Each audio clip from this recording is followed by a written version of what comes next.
l'hiver est là. N'attendez pas d'avoir froid pour venir chez Art et Cheminée et profitez de notre large choix de poêles et cheminées. Art et Cheminée, c'est la vente, l'installation, l'entretien et, nouveau, la livraison de granulés à votre domicile. Alors faites des économies sur votre appareil de chauffage et sur votre facture d'électricité en optant pour une solution de chauffage au bois. Art et Cheminée, à Vassy et Roche-sur-Marne.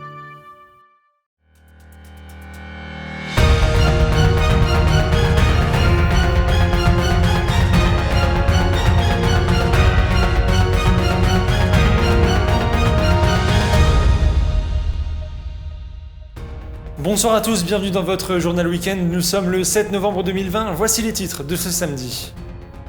Un adolescent haut-marnais de 18 ans d'origine tchétchène interpellé en début de semaine en lien avec l'attentat de Conflans-Sainte-Honorine survenu le 16 octobre dernier. Le détail dès le début de ce journal. L'armée de terre organise un relais commémoratif jusqu'au 10 novembre prochain. Son nom transmet la flamme et justement hier une transmission de cette flamme a eu lieu au monument aux morts de Revigny-sur-Ornain. Reportage à suivre. Et puis à la toute fin de cette édition, nous verrons que les communes s'organisent dans le but de venir en aide à leur commerce. C'est le cas à Saint-Dizier, mais vous allez voir, d'autres communes vont également faire la démarche. Je vous le disais en titre, en début de semaine, un jeune haut-marnais a été interpellé dans le cadre de l'attentat de Conflans-Sainte-Honorine survenu le 16 octobre dernier, qui, je vous le rappelle, a coûté la vie au professeur d'histoire-géographie Samuel Paty. Deux autres personnes, un jeune homme de 18 ans et une jeune fille de 16 ans de Haute-Saône, ont également été placés en garde à vue. Le jeune homme haut-marnais est âgé, lui, de 18 ans, d'origine tchétchène. À ce sujet, je vous propose d'écouter le préfet de Haute-Marne, Joseph Zimet, qui revient sur les faits qui sont reprochés à ce jeune. Il est au micro de Julien Carré. Écoutez, des propos jugés inquiétants.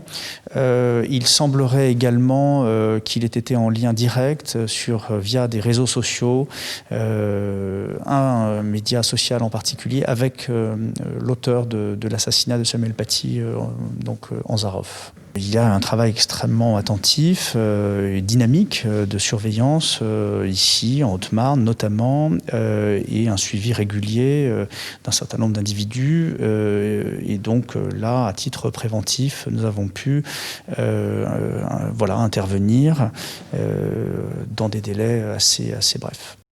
Et en ce lundi de rentrée, des hommages à Samuel Paty ont été rendus dans les établissements scolaires en France. Des incidents ont eu lieu dans certains établissements du département. Des élèves auraient justifié l'assassinat de l'enseignant. Écoutez le préfet de Haute-Marne.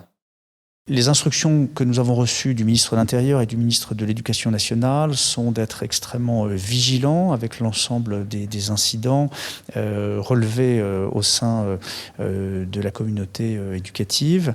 Nous avons eu donc un suivi très attentif des manifestations qui pourraient être assimilées à une forme de dissidence ou de vis-à-vis de l'hommage à Samuel Paty, de la minute de silence. Donc une attention a été portée à toute expression d'élèves marquant à relativiser, voire à justifier le crime odieux, l'assassinat de Samuel Paty. C'est dans ce contexte qu'un certain nombre de faits établissements ont été relevés par des directeurs qui ont été remontés. Certains font l'objet, je vous le confirme, d'un signalement au procureur de la République. Écoutez, nous sommes très attentifs effectivement également à des absences qui pourraient paraître injustifiées. Nous pensons malheureusement qu'un certain nombre de familles ont préféré que leurs enfants ne participent pas à cet hommage et à cette minute de silence. Et donc cela fait l'objet d'une réflexion et d'un suivi attentif ici en Haute-Marne. Je vous en parlais en titre, l'armée de terre organise un relais commémoratif. Il a débuté le 6 novembre dernier et se terminera mardi. L'objectif de cette course intitulée « Transmet la flamme » est de rendre hommage aux morts pour la France. Je vous laisse découvrir ce sujet, signé Mathilde Laurin, Julien Carré et Charles Gallo-Faro. Ce vendredi 6 novembre, l'opération Transmet la flamme est passée par Revigny-sur-Ornain dans la Meuse, dans le cadre du 100e anniversaire du soldat inconnu. Quand l'armée nous a demandé s'il était possible de faire une manifestation ici par rapport au passage de la flamme qui vient de Verlin, qui repart à l'Arc de Triomphe, c'est avec plaisir bien sûr qu'on les a accueillis, qu'on leur a mis en place tout ce qu'il fallait au niveau logistique, c'est-à-dire le parking à disposition, etc., le pavoisement également. Et voilà, donc on a eu beaucoup de plaisir à préparer cette cérémonie avec eux. Ce relais commémoratif se déroule du 6 au 10 novembre. Il retrace 5 étapes du parcours du soldat inconnu de Verdun jusqu'à l'Arc de Triomphe afin de rendre hommage aux morts pour la France. et la commune meusienne de Revigny-sur-Ornain fait partie du parcours. La ville de Revigny qui a ce genre de commémoration, c'est quelque chose d'incroyable et d'inédit, parce que c'est bien la première fois que ça arrive avec l'armée, le concours de l'armée comme ça. Mais malheureusement, à cause du contexte sanitaire, les habitants n'ont pas pu profiter de la cérémonie qui s'est déroulée en comité restreint. Il ne pouvait pas être plus de 6 devant le monument, avec les deux porteurs de flammes, celui qui l'a amené et celui qui la reprend après, qui repart en direction de la Marne. Et puis en présence de Madame la préfète, Madame le préfet, on dit, qui nous a vraiment fait l'honneur d'être là aussi, parce qu'il ne faut pas oublier qu'elle est commissaire de la flamme à l'Arc de Triomphe à Paris. La flamme est désormais passée dans les mains du 8e régiment du matériel. Elle prendra donc la direction de Chalon-sur-Marne avant d'arriver à Paris le 11 novembre. Au total, la flamme aura parcouru près de 300 km. Avec le reconfinement et la fermeture des commerces considérés comme non essentiels par le gouvernement, les commerces sont de plus en plus en difficulté. Les commerçants doivent désormais s'organiser pour tenter de survivre. Dans certaines communes, les maires tentent aussi de trouver des solutions. Regardez ce sujet de Théo Raguin et Manon de Fontis. Le 28 octobre dernier, le président de la République annonçait la fermeture des commerces jugés non essentiels.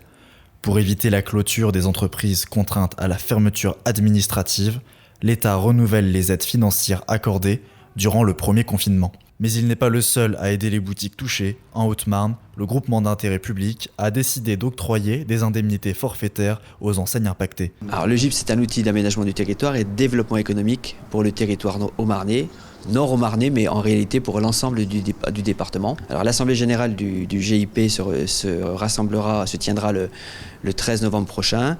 Une proposition sera faite d'accompagner à hauteur de 3 millions d'euros un peu plus de 1600 commerçants, artisans et restaurateurs. Cependant, ces aides ne suffisent pas pour aider les commerces à survivre. Les municipalités cherchent des solutions complémentaires pour aider leurs boutiques. Exemple ici à Joinville, les commerçants craignent de perdre le contact avec leurs clients. Pour la municipalité, la solution est d'aider les vendeurs à se développer sur Internet.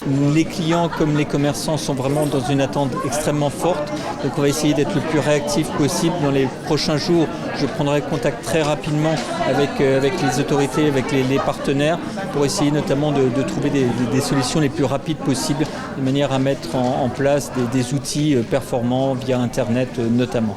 On essaye de faire comme on peut en fait pour faire connaître son institut et son commerce malgré le confinement. Avec les réseaux sociaux, via Facebook, Instagram et les sites internet, donc fermescourses.fr/Joinville, où apparemment ce site va être un peu plus mis en place pour que tous les clients puissent voir en fait pouvoir commander en click and collect sur Joinville directement. Pour les commerces jugés non essentiels, le retrait sur commande semble être la meilleure des solutions pour continuer à pratiquer leur activité. À Saint-Dizier, cela a été le choix de la librairie L'Arcelet. On ne travaille pas plus, mais on travaille peut-être plus intensément. Donc ça se voit aussi. Les gens nous voient un peu courir partout. Oui, c'est important que les gens viennent et constatent que la librairie est toujours là et qu'elle sera là encore l'année prochaine. Pour les commerçants, même si ce système est l'alternative la plus efficace, ces derniers n'ont pas envie que cela soit éternel. Moi après, dans l'instant c'est vrai que c'est pas mal, mais il ne faut pas que ça se fasse à long terme, parce qu'on connaît les clients, on sait comment ils tournent. C'est vrai qu'Amazon a un grand impact sur tout ce qui est commande sur Internet. Et c'est vrai que nous, on est commerçants avant tout pour avoir le contact avec le client. Donc moi je pense que c'est important quand même de se dire que ça ne va pas durer, quoi. Le click and collect, il faut vraiment que ce soit dans une période bien déterminée et puis que les gens comprennent que ça ne sera pas tout le temps, quoi. Une des grandes problématiques pour les commerces locaux est de penser l'après. Le grand défi des municipalités est d'inciter les consommateurs à retrouver les commerces locaux à leur réouverture. La stratégie elle est hyper simple. Tout faire pour faire revenir les gens auprès des commerces, auprès des artisans, pour qu'ils reviennent consommer en réel. Il y a des mauvaises habitudes qui se prennent et ça c'est pas bon pour nos villes, pour nos villages. Donc revenez dans les commerces, on fera une grosse campagne de communication dans ce sens-là et on mettra en place des chèques cadeaux d'achat local que nous abonderons ville de Saint-Dizier et agglomération de Saint-Dizier à hauteur d'un montant qu'on a encore à définir.